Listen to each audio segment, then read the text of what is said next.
All right. Welcome back. Episode 2, CourtVision podcast. Took a week off. We're back now. But first, I'd like to say Ramadan Mubarak to all our brothers and sisters around the world fasting today with us. First fast of the year. Yeah, may Allah, grant everyone a blessed month and, just everyone ease during this time. I mean, I mean, so you want to tell them why we took a week off? What you were up to? yeah, I went to Boston. Four Nations. Four Nations hockey. I mean, it was crazy. Boston, I wasn't in the stadium, but just the atmosphere around the city. I mean, it's such a sports city. Yeah. It's nuts. But Those yeah, fans are I was rowdy. the only Canadian where I went. It was like some sports restaurant thing. Yeah. Only Canadian in there. And man, the way that they're all cheering and it was all silent whenever Canada scored. And they just erupted. USA, USA, whenever the So US what scored. happened when Canada scored the winner? Oh my God. I started standing up. I started cheering, going crazy. My sisters had to like hold me down, like stop me from cheering. They thought we were going to get jumped. It's dangerous. It is. Those There's fans some are passionate crazy. fans out Maybe there. the most passionate For in all the sure. sports, to be honest. But yeah, I mean, good win for Canada. Team Great Canada. Good fun So, watch. Yeah, for sure. All right, but what about NBA? What did we miss in this week off? All-Star break. It was right after the pod. Right after, And yeah, I mean, it was underwhelming. I think that's the only word to describe what we saw. Most of the events, I mean, like, whatever, the events, they're decent, like 3-point contest. You know what you're getting. Yeah. Dunk contest. It was underwhelming. Mac might be the GOAT. Yeah. Mac might be the GOAT. That was a crazy performance from Mac. 3 in a row. Yeah. Like Vince, I think Vince, he gets a little, not overrated, but it's super nostalgic, because that was like the first couple that kind of put us on the Slam Dunk Cup popularity from that, all that, being from Toronto, Toronto being a new team. It's great. But I think Max, some of these dunks he's doing, man, like back Vince's craziest one was like a 360 windmill. I think comparing those old dunk contest dunks to like the ones we have today, it's just not fair. It's like comparing Wilt to LeBron. Exactly. Like it's the style of play is different. Exactly. Like you have to respect them, but like at the same time, the innovation that we're seeing from like Mac in this dunk contest is just crazy. Like I guarantee Vince could probably do most of those dunks back in the day, but like they weren't doing that in the slam dunk contest back then. They didn't so you got to take that into account. So I think Mac might be the GOAT. One crazy stat I saw for the actual All-Star game, like the tournament, 3 hours was the broadcast. Only 42 minutes of gameplay. That's 42 out of 3 hours. 80 minutes were ads. Yeah, 80 minutes. Almost an hour and a half. Almost half the entire stream was just commercial breaks. Yeah. Man, the whole, like, just the way that they, like, carried out that whole broadcast. Yeah. Kevin Hart.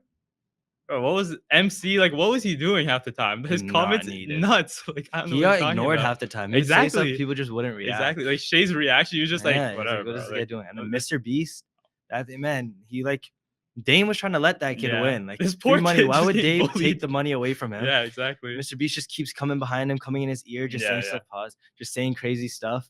It was like, I don't know. It just wasn't an enjoyable watch. For sure. I don't know. It just all felt very like, they're just throwing stuff at your face. And like, even the players don't really want to, like, they didn't. Weren't engaged at all. Like LeBron, day of, he says, no, I'm not playing. No, Anthony Edwards, day of. And I guarantee you, thousands of people went to that game to see LeBron. Yeah.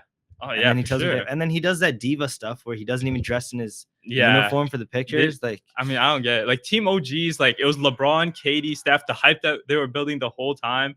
And all of a sudden, LeBron's just like, no, I'm not going to play. And doesn't even let a replacement, since he's so last minute, no replacement. Norman Powell, everyone was talking about him, like maybe all-star snub. And he was there. He was in the Bay Area for the 3-point contest and just didn't get to. I think he was definitely a snub, man. Doesn't like all-star recently, it's been a popularity contest. Yeah, for sure. It's like the voting, there shouldn't even be a vote. Like you already know who's getting it. There's like maybe 2 spots that are actually affected by the fan vote.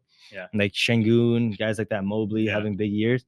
But like the main 10 guys on each side are like guaranteed every year. Sure. Like, it's just a spot. Like it's not really a competition. It's just fan vote. That's how it's gonna go. But like Steph, he's playing good now. Oh yeah. Before the All-Star break, he was not playing good. It was probably his worst year in a couple of years. Guy was a starter with ease. Like he shouldn't have been starting. Yeah. What do you think of that format though?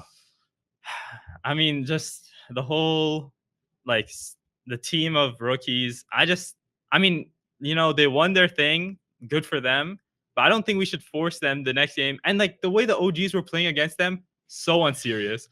Chucking whatever. Who cared about that game? No like one. it was the useless. And the stat you said about like only 42 minutes of basketball, that counted as that. That counted as basketball. That was barely basketball. Yeah, Dame pulling from half court, Steph, like all these guys just doing whatever. It's just a practice. Trey Young doing what Trey Young does. He wasn't that bad, but like, I think that I like the tournament style kind of thing for rising stars. Yeah, for sure. That's cool. It's fun. Those guys try a little harder because they kind of, for them, they have motivation. Yeah, you're gonna play against the big guys, but then the stars, the actual All-Star game, the 2021 where they did like 24 points in the fourth quarter. 2020, that was the best. We had the Kyle Lowry taking charges in the fourth and stuff. Like, I don't know why the NBA is building a habit of when they find something that's working, they just change it. They keep changing. They keep trying to do different stuff, but something that was clearly working, I don't know why they wouldn't stick to it. Yeah, I mean, the whole thing, like up to 40, it just really cuts down like the game. Like they were in the finals in an All-Star game, whatever, but like we're in the finals in an All-Star game and we're only going to 40 points. Like we're not seeing any real basketball being played. Zero intensity. Yeah, exactly. Like, I don't know. It was super underwhelming for sure. But I think there is a couple, if they want to stick in this format, there's a couple changes that could be made that would make it a little more interesting. Yeah. Like, I'm sure you saw it online, the snub team that people have been talking about. Dame. I'm pretty sure Dame brought that up. I think that would be great. Like, because those guys would be hungry to win because they got something. They want to prove I'm better than these guys. For sure. And like, so why don't you, instead of doing these, like the G Leaguers almost won in the Rising Stars thing. Yeah. What good does the G Leaguers playing LeBron James and Steph Curry do? Like, there's no. I don't understand what they do. Like, team snub, I think that would be a good like way to implement this like tournament format and just make it actually like watchable. Yeah. Because like, I mean, just seeing, and the thing is like All-Star, what it means to be an All-Star right now, it's like, how are we having snubs not play, but then the Rising Stars play? Like, they deserve their chance, but that's the Rising Stars game. The snubs should have a shot. Yeah. If we're gonna just let anyone play an All-Star game, let the snubs show up. The guys that should deserve it, but they didn't get the spot because of the popularity contest that's going on. What do you think about like a USA versus World, kind of like the Four Nations, kind of like that? Yeah, like USA versus World tournament. The NBA is like obviously growing crazy globally. I think there's not a spot for like Four Nations, but what you said, USA versus World, there's definitely, that's starting to grow. And we see Team USA like in the Olympics, they played, I mean, their team, it was like, I mean, but the games were competitive. Like they weren't like blowing teams out by like 50, like the finals, like France finals. Yeah, that was a great game. They needed Steph to hit like 4 straight threes or whatever. Like they played great, but like other nations are rising for sure. And then that's against just one country. Imagine the best players from every country coming together to play against the USA team. Yeah. So it would, I think there's ideas, there's places they can go from here that would really help improve their thing.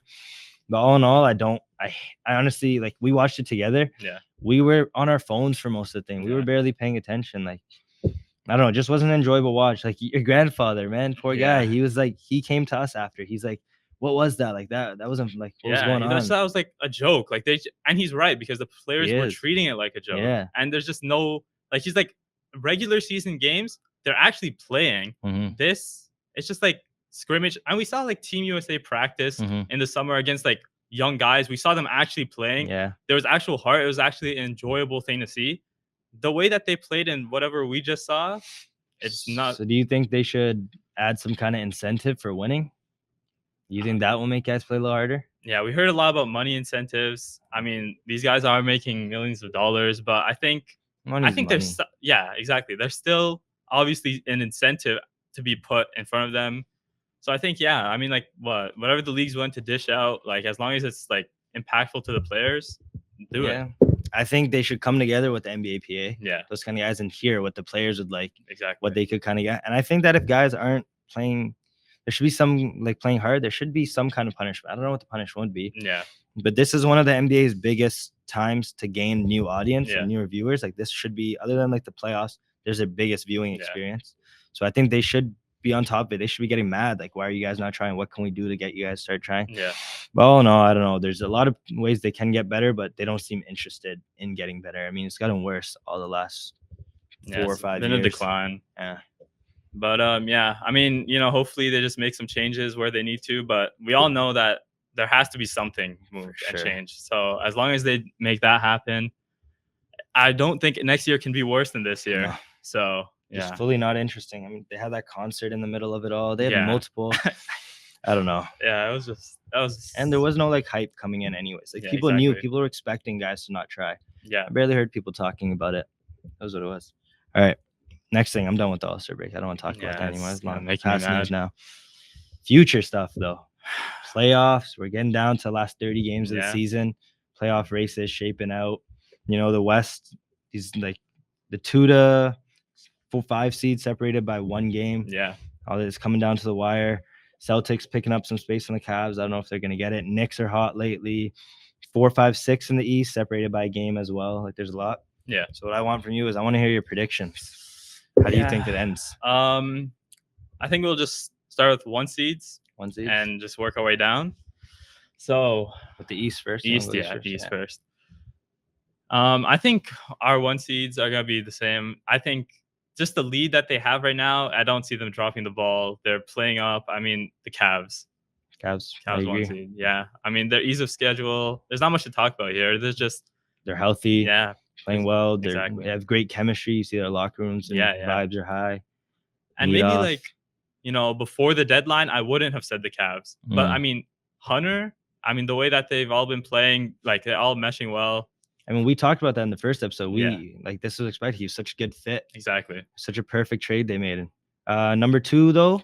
So my number 2, I have the Celtics still, but I do think there's a possibility the Celtics can jump up or at least make it a lot closer than people expect because they do have the 4th easiest schedule remaining. Yeah. They have a game against OKC, the Knicks, who they've been beating like comfortably. Yeah.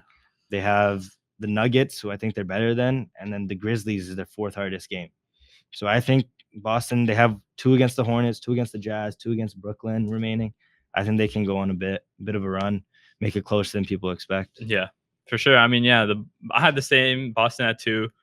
I mean, there's always potential to jump. There's lots of games left. It's early to make any calls right now, but I think, you know, I'm solid with them at 2. Yeah. Your number 3? 3, I went New York. Yeah. New York Knicks. I mean, they're playing up. They have like their average opponent win percentage is around 51%. 2 games Cavs, 1 Boston, and 1 Los Angeles. I mean, the Knicks are like a very talented group. Obviously, we saw them get CAD. They're playing well. I mean, everyone's like doing their job. Their game winner by OG the other night. But I don't know. They just have a bit of a red flag, as in like top teams. They're only 12-14 against teams above 500. They're not. They're just like, and for a team in the East, a lot of teams in the East are struggling against 500 teams because those are Western Conference teams. But for a Knicks team that's supposed to be like at least like a dark horse or just a serious coming in, they're one of the favorites. Exactly. Like they're top 3, I'd say. So like the fact that they're 12-14 against 500 teams, and the Knicks and Celtics, I mean the Cavs and Celtics especially, they've struggled. So like I don't know. Not a good sign. Yeah, for the playoffs, it's not a good sign, but obviously they're gonna close out this season. Yeah, I know they got Mitchell Robinson back recently, but they also have been dealing with their own injuries. You know, OG's been out here and there, Cat's been out. Like Josh Hart's been bouncing in and out of the lineup. Once they get healthy, they have to build a little bit of chemistry. They could make some noise in the playoffs. You never know. Yeah. But I think the Cavs and Celtics are still better than them. Number 4, I went a little bit of a jump here. I took the Pacers jumping up to the 4 spot. They've been playing great since the new year. Like they've been fantastic. Tyrese Halliburton has been last year's Tyrese Halliburton. Last year, first half Tyrese Halliburton, averaging 29 and 3 since New Year's. They've been rolling, man. Yeah, I mean their support is really working out for them. Tyrese not only is making jumps, Siakam's been playing, very well. Last night, great game from Siakam. And I mean, their strength of schedule, like their opponents are like 2 Cavs games, 1 OKC, 1 Denver, 1 LA, but then the rest is, it's fine. 49% win against them. And, just how I talked about the Knicks being bad against 500 teams, the Pacers are 14-12. And for a team in the East, that's surprising that they've actually played this well against over 500 teams. And, I think it speaks a lot to them. And I had them also at 4. Yeah, they're well coached. There's a lot to like about that team. For sure. They can go, their pace can cause problems in the playoffs for sure. Number 5, who'd you go? I went Milwaukee. Milwaukee. I mean, this whole Pacers, Milwaukee, Pistons structure is all very close. Personally, I went Milwaukee because although they struggle also against 500 teams, them and the Pistons both struggle against 500 teams, so it's not much of a difference between the two. And the Bucks, we know they started the year slow, rose a bit, and then like not bottomed out, but like just tried it. The like injury bug kind of hit them exactly. too. So I mean, I think they're 2-0 against both those teams, the Pacers and Detroit. That was earlier in the season. Detroit has looked a lot better recently. They just came off an 8-game win streak. Yeah. Tough loss, but it's all right. So my number 5, I went different. I went the Pistons. Oh, okay. I went the Pistons because the Pistons have the 9th easiest remaining schedule. Yeah. And there's one guy specifically, Malik Threesley. Malik Threesley, man. This guy's been going off. Yeah, and he keeps it up, man. He's going to earn himself a big contract. He's going to earn the Pistons a better playoff spot. Obviously, Azar's rolling. Cadis, man. Ivy's been out. Ivy's going to come back. Jalen Duren's been playing a lot better recently. There's a lot to like about that team, man. I'm scared of them in the playoffs. You know, they could steal one from one of these guys, especially the Pacers. Yeah. If they match up against them, they could 100%. win one. Number 6 is where I went the Bucks. Yeah. Because of the injuries and because they have the 7th hardest schedule remaining. Yeah, they do. They got the Cavs, Thunder, Knicks, Nuggets, 2 against the Lakers, 2 against the Pacers, which would be big for the tiebreaker kind of thing. Like, even like their easy ones are the Hawks, who are in a playing spot right now. Yeah. Suns just out. Sixers just out. Orlando and Miami in the playing spot. Yeah. So I expect a little bit of drop from them for the next couple weeks. Yeah, I mean, my 6 was Detroit. I mean, obviously they've been playing up recently. Their strength of schedule is one of the lowest in the NBA, bottom 10. But I mean, Detroit is a team that, you know, they're very young, inexperienced. This is their last year, they're like bottom team. They won on that 20+ game losing streak. So, I mean, obviously, this is a big jump for them to even be at the 6th seed. I'm respecting them for what they've been doing, but I think 6 is where they're going to sit. One thing that I think will help the Pistons is expectations aren't on them right now. Yeah, exactly. They're surprising everyone. Yeah. So no one thinks they're going to be a threat. Yeah. So they can play with just like a cool confidence where if we lose, we gave it, like, at least make it close. Yeah. But if they win, then, they won. Like, it's a statement kind of thing. Number 7, who'd you have? Now, the whole play-in race is always close. Yeah. I went Hawks. Hawks at 7. I went Hawks at 7. They have an easy schedule remaining. I mean, the thing about the Hawks is it's more about the other teams for me. The Hawks, they're like, they've always been a playing team, very mediocre the past few years. So I'll have to explain through my next few picks, but that's why they fell for me. I had Orlando. But you know what's funny about the Orlando Hawks Heat thing? I don't know if this is what you're going to say and I'm stealing your thing, but they're all back-to-back in the strength of schedule. Yeah. The rankings. Yeah. So I don't know. I feel like I trust Orlando's core a lot more than I trust Atlanta, especially with the new group they have. Like, they just brought in a bunch of pieces. They've been playing well. Yeah. But I don't trust them late in the season, like when it comes down to it. You know, Trey Young goes down, they don't do anything. Paulo went down, Orlando went on they were going off. They were winning a lot of games. So Orlando's a lot better oiled than the Hawks. So I have them at my 7. Then at the 8, still no Hawks. I went Heat. I just think the Heat's experience, their coaching, just everything around the organization. Yeah. Freeing up, now Jimmy's gone. Give the keys to Bam, Hero. I had them at the 8 seed. All right. My 8 was the Magic. Mm-hmm. What you said, I mean, all valid points. The Magic are very well ran, like, machine, sort of. Their team, it's a good system. The Suggs break was tough. Yeah. I mean, that's tough for any team. Suggs is a great player, great defender. But I just feel like, for me, the Hawks just take the cake because, like, the Hawks, I mean, the Magic, the thing about them, they're only in the position they are right now because the injuries have been at them all season. Yeah. Going down Franz, Paolo, now Suggs, and like it's getting like really difficult for them to like sort of like get their core all intact and make a good push. Yeah. So for me, that's just why they fall to 8. But you know, I understand we'll that. See what happens. The 9 is where I had the Hawks, and Okay. we already kind of went through it. Yeah. And then I had the Heat. The Heat dropping. Yeah. I totally understand. I mean, those 3 you can kind of actually no. Hawks, I think are 9. I don't think they move up. But then Orlando, Miami, I can kind of see the flip-flop. Yeah. Number 10, I have Philly jumping Chicago. They're 3 games back. Yeah. They have the 4th or 5th easiest schedule remaining, and Chicago is the 12th hardest. Chicago also like very streaky team. Josh Giddey's been playing well lately, but like who else do they really have that'll be a thing? So I had Philly jumping. I have a lot of faith in Tyrese Maxey. Paul George has been playing better lately. And B just got shut down for the season. But with Philly's schedule coming up, I think it's definitely doable for them. Yeah, for sure. I mean, my 10 was Chicago, remaining Chicago. Chicago does have the 12th hardest schedule. They don't have any easy competition. But I think the whole 10 spot for me was just a battle of disappointment and teams that don't even want to be there. No. Like what was it? The Bulls, Philly, Brooklyn, Toronto. Those teams are the teams that can, like, we see realistically even having a shot. Toronto's not going to want to be in a play-in spot at all. They're tanking. Brooklyn, why on earth would they want to be that high? I don't even know how they're winning. I don't know how they're in that. And Philly, I mean, Embiid just got shut down. For me, Philly, I just don't see them making that big push, because unless they just find something and really, like, Paul George and Tyrese Maxey can really just push them, that team to the edge and like make it to the 10th spot. But for me, just the Bulls, I think the fact that they're already there, they'll very much straddle. They'll just like take a loss, win, take a loss, win. I just think they'll just barely make it. I could definitely see that. Yeah, I understand. You want to go through our predictions for the playoffs? You want to go west and then go through predictions?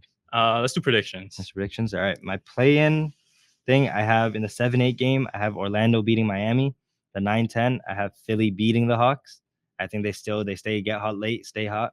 But then the Heat beat the Philly to get the 8 seed is what I had. Okay. So for me, I had a structure of like the Hawks Magic. I think even though I picked the Hawks as a higher seed, the Magic take it. Yeah. I mean, I think once they get into any sort of rhythm, the Hawks, they're always been a play-in team. And I think they'll just continue to be that, not make any serious push. I think for my 9-10 matchup, I have Heat Bulls, Heat take. And for 7 versus 9, I had Hawks, Heat, and I think the Hawks take. And really? Yeah, I think the Hawks are 8 seed in the playoffs. Hawks, huh? I guess so. All right, so then my first round matchups, Cavs versus Heat, 1-8. Yeah. Cavs sweep. That's what I think. My 2-7, Celtics Magic. I gave the Magic 1 game, but I think the Celtics take it in 5. And then Knicks Bucks 3-6. That would be a great series, but I have the Knicks in 6. And Pacers Piston. That's one that it's kind of like the Cavs Magic last year. Young teams that are coming up. Like I would like to see that series, but I do have the Pacers beating them in 6. All right, that's a solid structure. I think your picks are all valid. I think, we can really expect like Boston. I think they'll obviously make the run, but I think losing a game is realistic. Cavs sweep. I mean, I had Cavs sweeping Atlanta. I mean, Atlanta, I think I've given them enough praise. They don't belong. I think making a sweep is only the realistic expectation here. Boston in 5 versus Orlando. Orlando still has a solid team making a push, so take 1 game. But Boston overall, just former champions, they take it. New York, Detroit. I think, just city-wise, like that's gonna be just a crazy matchup. New York, crazy spot. Detroit, the very passionate fans. I think New York takes in 6. The red flag about like being against top teams and not really performing is an issue for me, but the Detroit Pistons are still too young for anything that's like major for me. So 6, I think, is generous. And then Indiana, Milwaukee. We saw this last year. Indiana took it in 7. So this year I'm gonna go Indy in 6.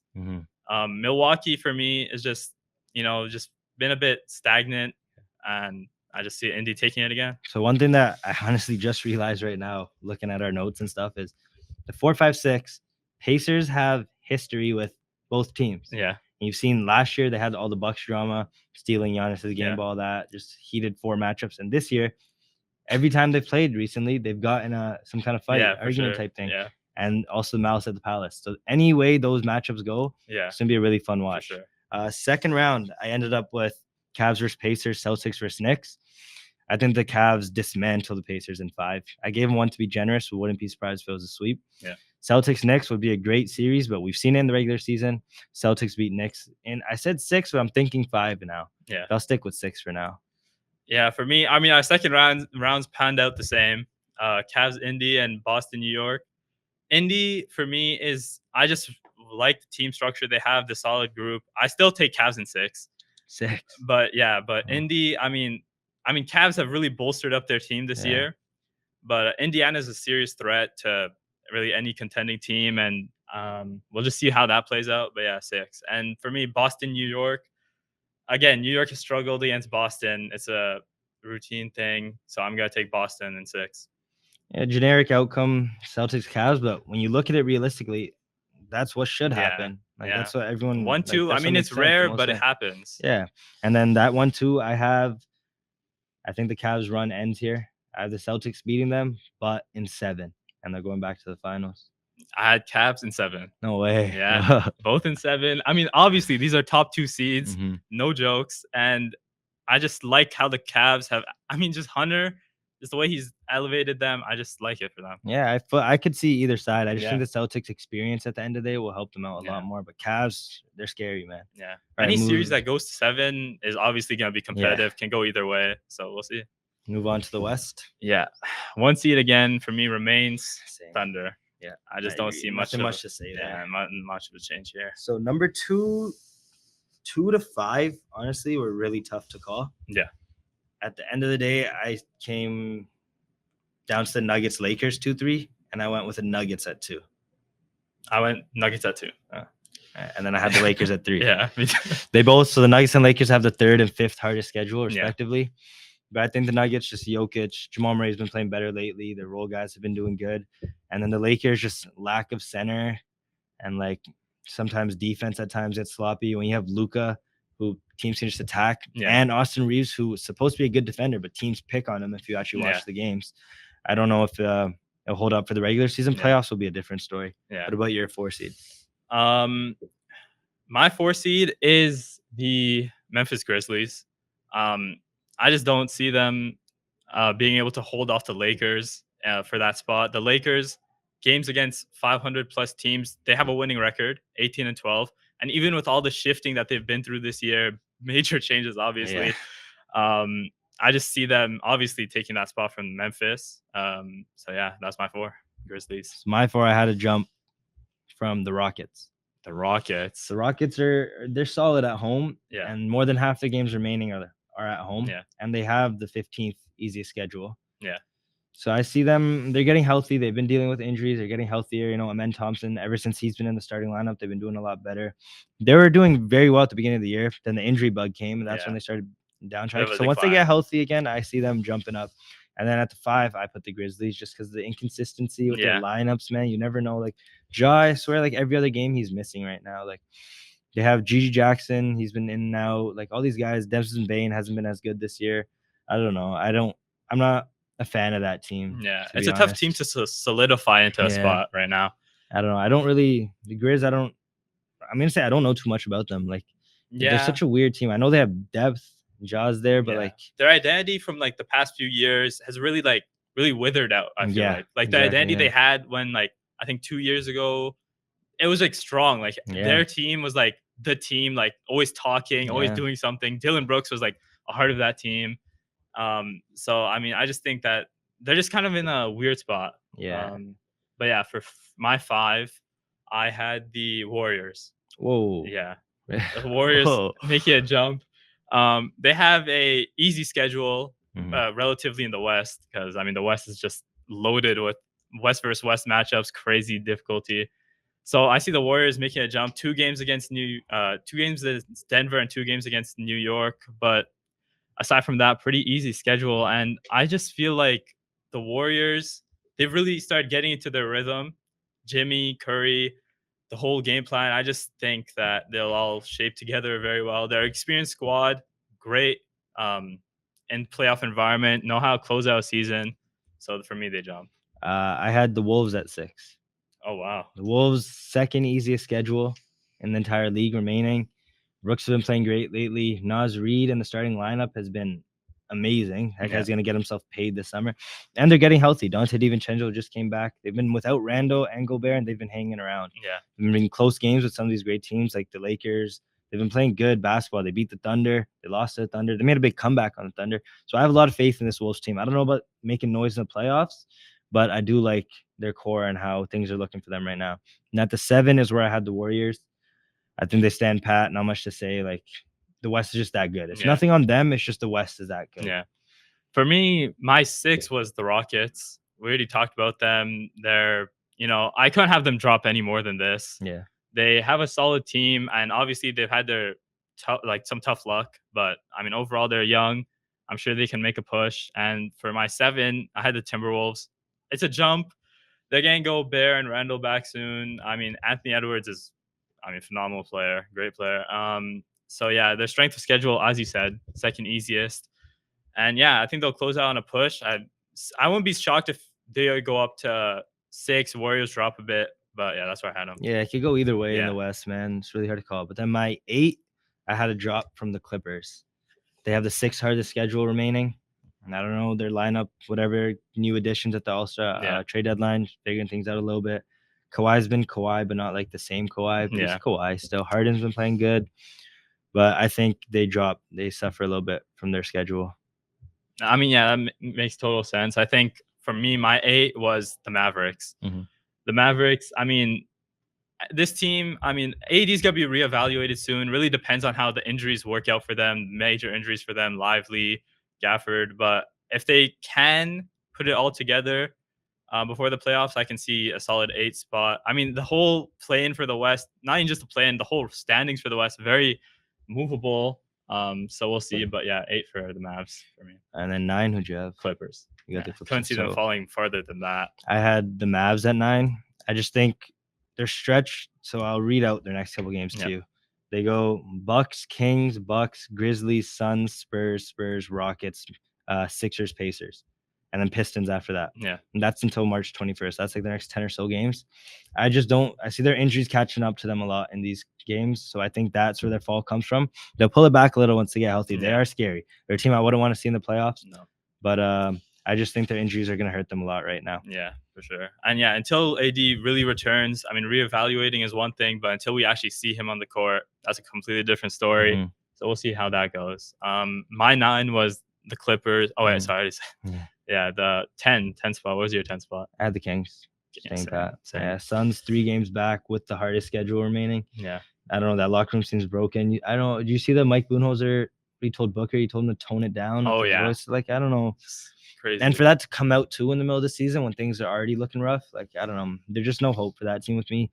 KD's basically openly saying he's going to leave in the summer. Like, that just team's dysfunctional. Yeah, for sure. Right, how's your playing going? My playing for the West, I mean, 7-8, Wolves, Mavs for me. I think Mavs take it. Mm-hmm. I think 10-9 was Clips, Kings. Clips. They're obviously a very solid team. I don't see them losing to a Kings team at all. And then 8-9 ends up being Wolves, Clips. And for me, I'm going to go Clippers. I think that if that's actually how it ends up and those two have to play in a winner go home game, that's going to be an amazing. Yeah, for sure. Game. So what I ended up with, I had Warriors, Clippers for the 7-8 seed. I have the Clippers beating the Warriors. Okay. And then I had the Mavs beat the Kings for 9-10. And then I'm high on the Mavs. I think they beat the Warriors and they take the 8 seed and the Warriors don't make the playoffs, honestly. Yeah. That would be something. I don't know. It wouldn't be too, like, looking through their games that they've played, like, they're 7-1 since they got him. Yeah. But they're not beating any quality teams. Yeah, they haven't really faced a major challenge yet. No, but I mean, for the rest of their schedule, like, they have the 18th easiest schedule. Yeah. Not 18th easiest, 18th hardest, so 12th easiest. But I mean, I just don't see that experienced team like that struggling. But I mean, yeah, anything can happen. I just think when it comes down to it, a lot of teams match up with the Warriors pretty good, but the Warriors don't match up with a lot of teams really good, if you know what I mean. Like, the guys will be able to defend the Warriors a little bit, but the Warriors won't be able to defend them. So, I mean, when it comes down to it, in the big games, I have the Warriors on the lower tier of teams. Okay. So what does your first round shape as? So my first round, OKC versus the Clippers. I mean, OKC is OKC. The Clippers, they have a very, a squad that can really go off any night. Zubac, Harden, Powell, Kawhi. I mean, Ben Simmons is playing great for them too. Ben Simmons, finally, showing. I think the Nets just, there's no space for him there. Yeah. The Clippers is a good environment, but I think OKC takes it in 5. Denver Mavs, that'd be great. It's a good matchup. I'm taking Denver in 6, but a fully healthy Mavs team I could see taking to 7, and but Jokic is Jokic. So I don't have that matchup. Obviously, we had different thing, but I would pick the Mavs over the Nuggets in that matchup. Oh wow! I think the Mavs. We'll get to it later, but I would take the Mavs. Yeah, in that. And Then the Lakers, Houston. I mean, Houston, it's good squad, but the Lakers, Luka, LeBron, there's no real stopping them. I'm gonna go Lakers in 4, and then Memphis, Golden State. You know, Memphis. The fact that Memphis is here is just. I mean, I just feel like there's just no real identity, as I mentioned earlier. So I went Golden State in 7. I would agree. Yeah, Curry, Jimmy. I mean, there's Draymond. This is a winning culture. Even though Jimmy's not been on this team, he still has this winning culture in him, and I just think that they take it. So I shaped out Thunder Mavs. Yep. 1-8 first round. Yeah. That'd be a great series. But I have the Thunder in 6. Okay. So. And that might be one of the harder tests of the playoffs, to be honest, that first round matchup. Then my 2-7 is Clippers versus the Nuggets. And I took the Clippers over the Nuggets in 6. Oh, wow. I don't know. The Nuggets haven't looked good the last playoffs. They didn't look that good. Yeah. I think they blew a lead in that playoffs. The Wolves made a comeback. Oh, yeah. It was a horrible way to close out their season. Maybe it's a little biased because SGA is better than Jokic, but I don't have too much faith in Nuggets this year, to be honest. And then my 3-6, the Lakers versus the Wolves. I would pay good money to watch that series. Yeah. I think that goes to 7, but I have the Lakers beating them in 7. Just because the Wolves flexibility and stuff with their wings and stuff.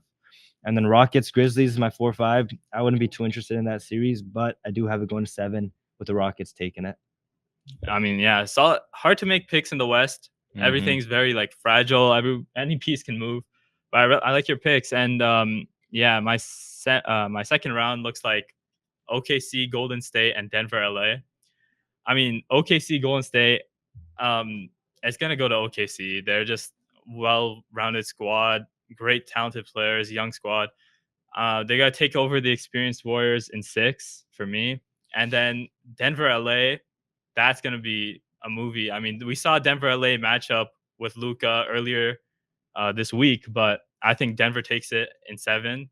So I'm going to have Denver in the conference finals. Wow. So mine shaped up Thunder, Rockets, Lakers, Clippers. Yep. That's 2 little rivalries. Lakers, Clippers. Thunder, Rockets is kind of, So I do have the Thunder just walking through the Rockets in 5. Okay. I don't see, you've seen it in regular season. Yeah. Thunder are better. And then the Lakers, Clippers, great series. I think goes to 6 with the LA Lakers. Okay. Okay. Yeah. So I have a Thunder Lakers conference final. Okay. I mean, yeah. My conference final, OKC, Denver. The battle of the 1 and 2 MVP spots, to each their own and where that falls, 1 and 2. It's kind of obvious. It's kind of obvious. Yeah. For me, talk about that another day. Yeah. For me, Denver takes it. Wow. Denver. Yeah. I mean, OKC, obviously 1 seed. Yeah. They're miles above the rest of the competition in the West. But I just can't see Jokic, MPJ, and Murray really falling. I mean, 7. It's 7. Any team takes any game.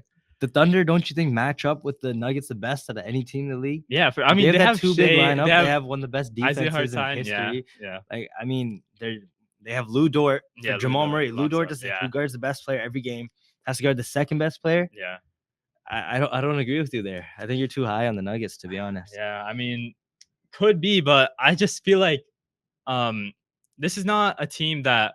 I mean, the OKC Thunder. There's really no real flaw when you look at them match up face to face with the Nuggets, as in they can cover them defensively, and the Nuggets can't do as nearly as good a job covering the Thunder defensively. Yeah. But for me, it comes down to my MVP, Jokic. My MVP, I just don't think that in a playoff environment with Jokic under pressure, even the surrounding pieces around him, they all feed off this energy. The Denver Nuggets are taking it in 7, and I'm just going to stand on it. No. The only argument is experience, but still, the Wolves had no experience last year and they beat the Nuggets. Yeah. And then, so I have Thunder Lakers. Okay. Great series. Yeah. I think Luka, LeBron, they come up early. They go up 2-1. Yeah. Then I think Thunder win 2 in a row, make it 3-2. Lakers force a game 7 in LA, and game 7 OKC. Thunder advance to the finals. Yeah. So my finals ends up being the Celtics versus Thunder. Okay, that's. I mean, one versus one, generic, but like when you go through the breakdown, that's what makes the most sense to me. Yeah, I mean, for me, it's a 2 versus 2. Oh no, 1 versus 2. Cavs, Denver, and that's how it's gonna fall for me. We calling winners or we're not calling winners? We can call them. We call them. Right, who's your winner then? My winner. Don't say. The Denver Nuggets. Oh my god. How? I mean, yeah, I know that, they've taken a step back from last year as in production from, some of their surrounding pieces. They've lost pieces. It's just, I mean, maybe I'm just too high. You're way too high on them. I'll tell you right now, you're way too high. As a player, but Jokic, I mean, I think if it's against the Cavs, Mobley, great defender, Jared Allen, great defender, great wing defenders in Cleveland. I'm taking Denver though. Oh my god. I'm just gonna check quickly the last time. So the Cavs beat them by 14 and the Cavs beat them by 12. Let's check Jokic's stats. Oh crap. 27, 13, 14 in one. And then but at the end of the day, it's oh my god. Yeah, Jokic really plays up. Yeah, 20 and 11. But the Cavs win. That's all that matters. Yeah, I mean, both great teams. Cavs started off the season hot, 20 and 3 when they first played, 11 and 19. I'm taking the Nuggets. I mean, I'll respect it. More to explain. Yeah, you have your reasons. I respect it. So my Celtics Thunder, the real MVP SGA in his first finals versus the defending champ Celtics. Yep. I think this would be an amazing series. Amazing series. I think maybe even at least one, but multiple games might go to overtime. Just high intensity thing. But I think at the end of the day, this is what will push the Thunder over the edge is the loss. They finally get that experience. Yeah. They finally get that deep experience, but they come up just short. So I have the Celtics going back to back in 6 or 7. I'd probably say 6, to be honest. But I'm really high on the Thunder. But at the end of the day, I do think one injury to one of their stars that late in the playoffs would hurt them. Yeah. So I think, but while the Celtics, they don't get affected as much. Like in the regular season, Thunder haven't been affected by injuries, obviously. Yeah. But when you're game planning against the same team 7 games in a row, and when the main guy goes down, it's a lot easier to game plan. I think it affects the Thunder more than Thing. Yeah. All right, let's do it and move on from that. We a little heated. Yeah. Next segment, in the light of Ramadan, in spirit of Ramadan, we're going to talk about top 5 Muslim players of all time in the NBA. Yeah. Let's do a little segment on them. You want to go 5 to 1 or you want to go 1 5 to 1? You want to start with honorable mentions or you want to do that at the end? We can go at the end. Honorable mentions. My 5 is talented player. Maybe a lot of the newer fans like myself, we didn't get to see him play, but he's still a very talented player. Sharif Abdul-Rahim. Yes. Great player. Started off in Vancouver, averaged great numbers there. And I just think he's a very good scorer in general, great player, and he's my 5. So me and my brother were discussing about this podcast last night, just like this kind of ideas and whatever. And we had an idea to search up just Sharif Abdul-Rahim, just his like best kind of game. Yeah. So he dropped, I think it was 51 points while fasting one year. Wow. So that he has a lot of respect for me. He was a bucket getter. He was really good, man. My number 5, you know me, you look at the screen right there at FCHWPO. Yeah. That's Jaylen Brown. Yeah. Faith, consistency, hard work pays off. Yep. Jaylen Brown, my personal GOAT, finals MVP. And then if everything goes right to my predictions, he wins another chip this year. And I think he's still young, still has a lot of time. He does a lot in the community, social activist. He's not afraid to speak up. Big controversy, him and Nike. Wasn't on the Olympic team because of it. I think it's a really good kind of mentor for young kids and a very good figure to have represent the Muslim community, as well as being a top 20 player in the NBA. Yeah. Who's still very young. I think he's definitely in my top 5 easily. Yeah, there's no arguing. He's an extremely talented player, already accomplished a lot in his young career.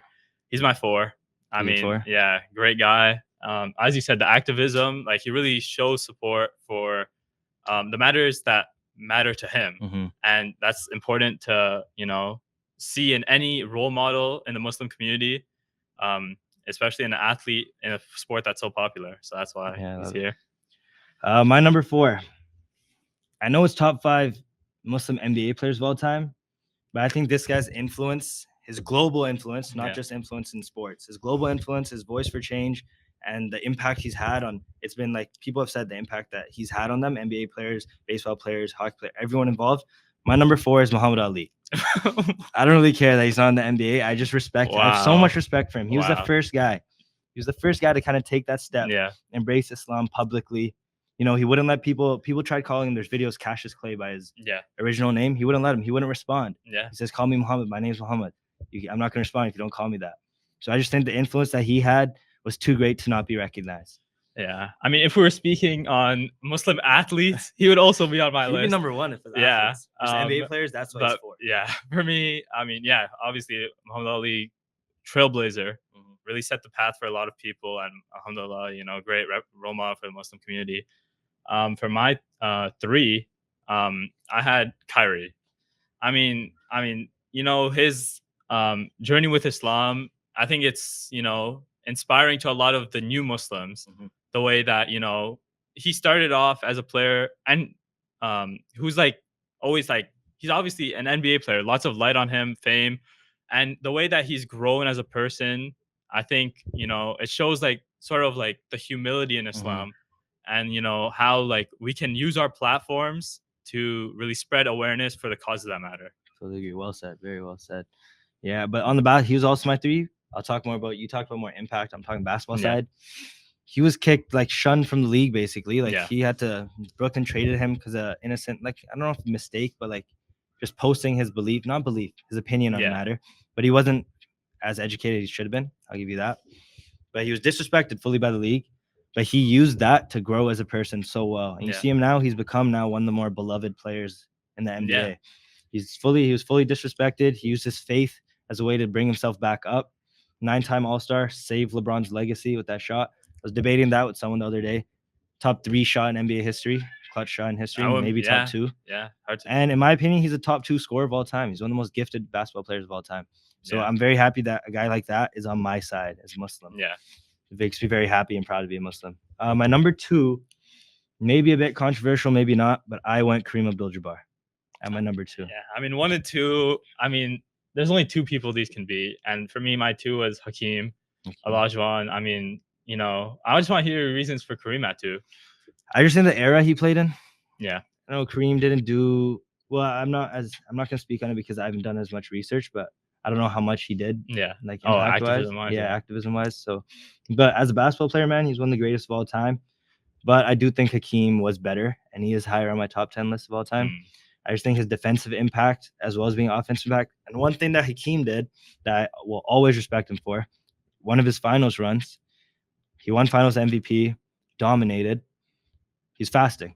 Yeah. He's fasting the entire run. So I just think that his heart and the way that he's in the community, I respect that a lot. Yeah. I mean, nothing against Kareem though. Yeah. Kareem's a great. 2 very talented players, both locks for any top 10 list that anyone makes in basketball. I can't really put down anything you said. They're all valid opinions. And for me, Kareem won, great resume. The era he did in, you know, obviously people have difference of opinion on like the sort of like strength of opponent like that they had back then. But I mean, 6-time MVP, 6-time champ, scoring leader. Yeah, exactly. Scoring leader for like majority of the NBA's history. And until LeBron recently took it. But yeah, so that 2 and 1 spot goes Hakeem and Kareem for me. I think you can't go wrong. Yeah, exactly. Honorable mentions. My first honorable mention was Sharif Abdul-Rahim. Oh, yeah. Yeah. Not much to say about that. We already talked about it. My number 2, this guy I had the pleasure of meeting personally. Went to one of his basketball camps. He gave a talk after a little speech on his journey with Islam. Very, very polite, very nice person. He actually complimented my shot. He told me I had a very nice jump shot. And this guy also happened to be Steph Curry's idol. So that gave me a lot of confidence in my own game. That person is Mahmoud Abdul-Rauf, the original Colin Kaepernick. Yeah. He stood for what was right before anyone else did. I mean, he was also in my honorable mentions. I mean, the way that the league treated him after, you know, everything that occurred with him, it's just so unfair. As you said, Colin Kaepernick, similar situation, similar outcome, really, because the way he was shunned from, you know, being able to just enjoy the game of basketball, show off at a NBA level. I mean, obviously very talented athlete, so he was also in my honorable mentions. And one thing he did very well. So I actually didn't know the story. My brother's friend, shout you out, Adine, told me this last night. Where Mahmoud Abdul Rauf, he was the first guy to not stand for the anthem. Oh, wow. And he got shunned from the league because of that. But then he went to a local mosque and he talked to an imam, and an imam said, "No, that's not right. You shouldn't be doing that, or that's not the way to be doing it." Yeah. So what he started doing instead is he'd stand and he'd make dua. He'd stand there with his hands like this, and he wouldn't care about what was going around him. He just had to take that time to talk to God, make dua for change in the world. So I will forever have respect for Mahmoud Abdul Rauf. My last one, more recent revert, pure basketball getter though, basket getter, Steven Jackson.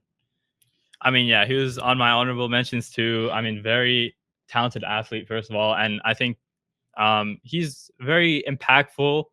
Maybe like not on like as open of a scale, but he's very impactful to the Muslim community around him. And I think that the way that he's obviously as a player, very talented, bucket getter, as you said. Yep. Pure. So yeah, he's on my honorable mention as well. All right, just to end off, I know we're getting a little long, but let's have a little fun. I'm gonna give you 5 MVPs in the last 20 years. All right. Yeah. You have to blind rank them. You don't know who's coming next. You have to put them 1 to 5. All right, blind rank. All right. The first one I'm gonna get. You can ask me for stats after you rank them. Okay. So after you pick the spot, everything before that, it's just. I'm gonna talk about MVP season. MVP seasons. Okay. So anything involved, in your opinion, from regular season success and playoff success, or if you want to just do it off regular season success. First guy, Canadian brother Steve Nash in 2005-2006. So his second MVP season. Okay. For me, MVPs are MVPs. So much talent, just to win the award. And a lot of people talk about Steve Nash MVPs. So for me, I'm gonna have to put it. I don't want to do it, but I have to put it at 5. I think this was the year, right, where Amari was out. Yeah. And he led his team to 54-28 record. Yeah. So he averaged 19 and 11. And he led that team to 54-28. So I think that MVP is a bit disrespected, but we have seen a lot of recent really good seasons. Yeah. So I can't get mad at your spot. Number 2, Giannis in 2019-2020. So his second one as well. Okay, second one by Giannis. I'm pretty sure a lot of people were, if I remember correctly, for like between Harden and Giannis for that race. On the top of my head, can't remember the stats, but Giannis, obviously very talented player. That year for the Bucks, 1 seed, right? Pretty sure they're the 1 seed. That was the COVID season. I got cut short. Oh, they were the 1 seed. Yeah, so they're the 1 seed.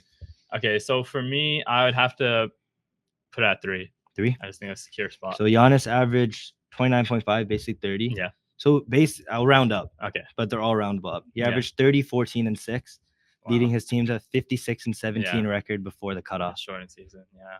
Number 3 guy is my guy, Russell Westbrook's MVP season. That's just such an iconic one. Russell Westbrook's MVP season. I mean, the triple-double, like the way he did it. A lot of people talk about Westbrook now, but that season, not debatable. I'm going to put it based on the season and the way that his team performed. Like his individual stats were great, but if we're talking about most valuable player, I'm going to put Russ at 4. So you right now have Giannis 3, Westbrook 4, Steve Nash 5. All right. Oh, so this is 1 and 2. Okay. This is your 1 and 2. This is 1 and 2. Derrick Rose. All right. I'm gonna put that 2. I just don't see a world I put that 1. I mean, great season from him. Not much to talk about there. Who's that last spot? I'm gonna give you a chance to reshuffle if you want to. Okay. You can your 4 that you've said right now. I'll give you a chance to reshuffle. Okay. Yeah, I'll give you a chance to move them around. If you want, you don't need to. I'm just gonna stick with it. Stick with it. All right, good decision. Your number 1 spot is LeBron in 2013. Yeah. All right. Well, that is arguably a top 3 MVP of all time. For sure. I mean, any LeBron MVP season is gonna stand out, and that's number 1 for me. So you went LeBron, D Rose, Giannis, Westbrook, Nash. Yeah. Not a bad list. Yeah, I mean, it wasn't bad. Yeah. So what are those stats for? I'm pretty sure for D Rose or LeBron. For LeBron. LeBron average rounded up 27, 8, and 7. Yeah, I mean the reason 66-16 record. Yeah, the reason I couldn't shuffle here is LeBron. I mean D Rose, the way that obviously he performed great to be an MVP, but his team, he was the most valuable player, and I couldn't move him. Giannis, great team, great year for him individually, and Westbrook. Yeah, okay, Westbrook, it was tough for him, but yeah, way to close out that. That's honestly almost perfect. I might just switch Giannis and D Rose. That's all I had planned for today. Yeah, I mean, lots to talk about, obviously.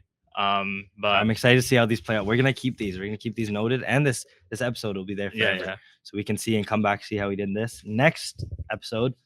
I'm thinking award predictions. Yeah, awards predictions. Like I mean, based on what we talked about today, we know how that's might shape up. Yeah. So lots to look forward to, and I think that's all for today. Yeah, once again, Ramadan Mubarak to anyone celebrating around the world. Yep, we're fasting first fast today. Yeah, mouth's a little dry now. Need a little water. I might take a nap when I get home. Yeah. Thank you for tuning in. Yeah, episode 2, CourtVision podcast. We'll be up shortly. We'll be up on Instagram, TikTok, YouTube. Clips out shortly too. We'll see you guys in 2 weeks. 2 weeks. Take care.